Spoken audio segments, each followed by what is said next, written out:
안녕하세요. 산재박사TV의 김정태 노무사입니다.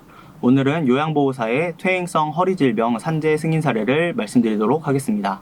먼저 요양보호사라는 직업은 요양병원에서 근무하면서 몸이 불편한 환자들의 생활 전반을 도움을 주는 업무를 수행합니다. 구체적으로 이분들이 하시는 업무는 환자분들의 식사를 도와드리거나 운반, 목욕, 대소변을 받는 일 등 육체 강도가 상당히 높은 업무들을 수행하게 되는데요. 그렇기 때문에 각종 근골격계 질병을 앓고 있는 분들이 많습니다.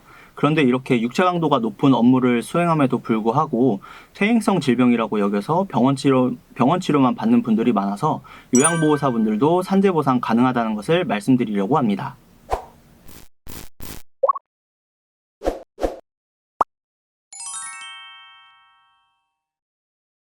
만나본 재해자분들 가운데는 병원에서 진료를 보면 간혹 퇴행성 질병이라서 이 상병은 산재 신청이 안 될 것이라고 하는 말을 들었다는 경우가 종종 있는데요. 이를 어떻게 주장하고 입증하는지에 따라서 퇴행성 질병도 산재가 가능합니다. 우리가 업무를 수행하면서 우리 몸을 반복적이고 무리하게 사용할 경우 퇴행성 질병이 발병할 수 있기 때문입니다.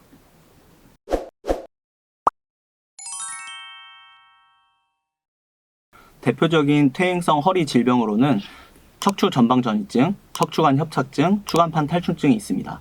먼저 첫 번째로 척추 전방 전이증은 우리 척추뼈가 이렇게 있으면 위에 있는 척추뼈가 아래에 있는 척추뼈보다 앞으로 밀려 나가면서 신경을 자극해서 허리 통증과 다리 저림을 유발하는 증상을 말합니다. 이 전방 전이증 같은 경우에는 주로 척추 하부에서 흔히 발생하는 질병 중 하나입니다.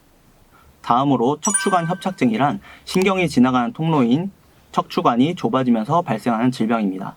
이 척추관은 노화나 다른 여러 요인에 의해서 좁아지게 되는데 척추뼈가 두꺼워지거나 척추관 주변에 인대나 근육이 약해지면서 척추관이 좁아지고 그 안에 있는 신경이 눌려서 통증을 유발하게 됩니다.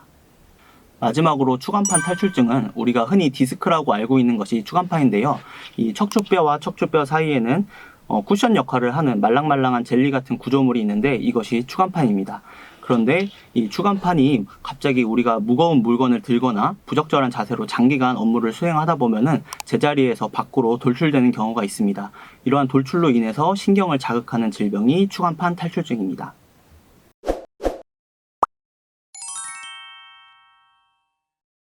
근골격계 질병이 업무상 질병으로 인정받기 위해서는 기본적으로 신청 상병과 업무와의 상당 인과관계를 입증받아야 합니다.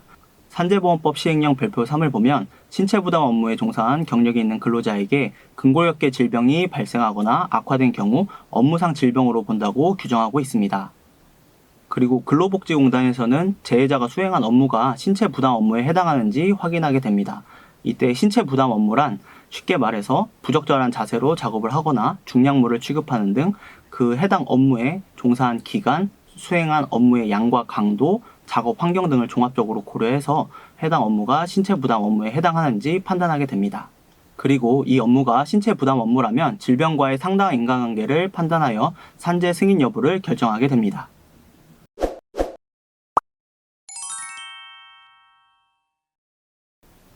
저희가 진행한 사건의 재해자께서는 2011년부터 약 8년간 요양보호사 업무를 수행하셨습니다.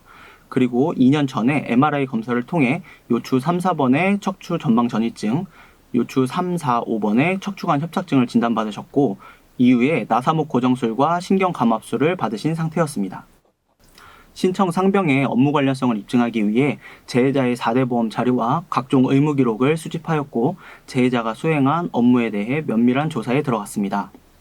4대 보험 자료상 기본적인 경력은 입증이 가능하였기에 재해자가 수행한 업무가 신체 부담 업무에 해당하였음을 입증하는 서면을 작성하는 것이 매우 중요했습니다. 이를 위해 작업 순서, 작업량, 작업 자세, 작업 도구 등을 확인하여 업무를 구체화하였습니다. 처음 재해자는 척추 전방 전이증과 협착증을 진단받았는데 해당 상병들은 공단에서 퇴행성 병변으로 보아 불승인 나는 경우가 종종 있는 상병들이었습니다. 그런데 이번 사건에서 재해자의 의무 기록을 검토하던 중 수술 기록지 상에 추간판 탈출 소견이 보인다는 내용을 확인했습니다. 추간판 탈출증은 산재로 인정받을 확률이 높은 상병임을 알고 있었기에 재해자의 산재 승인 확률을 높이기 위해 주치의를 만나 추가 소견을 받았습니다. 추가된 소견서와 재해 경위서, 각종 입증 자료를 공단에 접수하였고 이후 신청 상병은 모두 산재로 인정받게 되었습니다. 산재가 승인되면 산재 근로자는 요양급여, 휴업급여, 장애급여 등을 받을 수 있습니다. 그런데 산재가 인정되었다고 하여 공단에서 위 보험금을 자동으로 지급하는 것은 아닙니다. 때문에 보험금 청구하는 것을 잊고 있거나 추가적으로 청구할 수 있는 부분이 있음에도 이를 제대로 알지 못해서 청구하지 못하고 놓치는 보상들이 많습니다. 그래서 산재 승인 이후에도 충분한 보상을 받기 위해서는 노무사의 도움이 반드시 필요합니다. 이상으로 요양보호사의 퇴행성 허리질병 산재 승인 사례를 알아보았는데요. 업무상 질병의 경우 비교적 사고 경위가 명확한 업무상 사고 산재보다 시간과 노력, 산재 분야의 전문성을 요하기 때문에 산재 전문 공인 노무사의 도움을 받아 산재 신청해 보시기를 권해드립니다. 본 영상과 관련하여 궁금하신 사항에 대해 댓글 남겨주시면 친절히 답변 도와드리겠습니다. 지금까지 산재박사TV의 김정태 노무사였습니다. 감사합니다.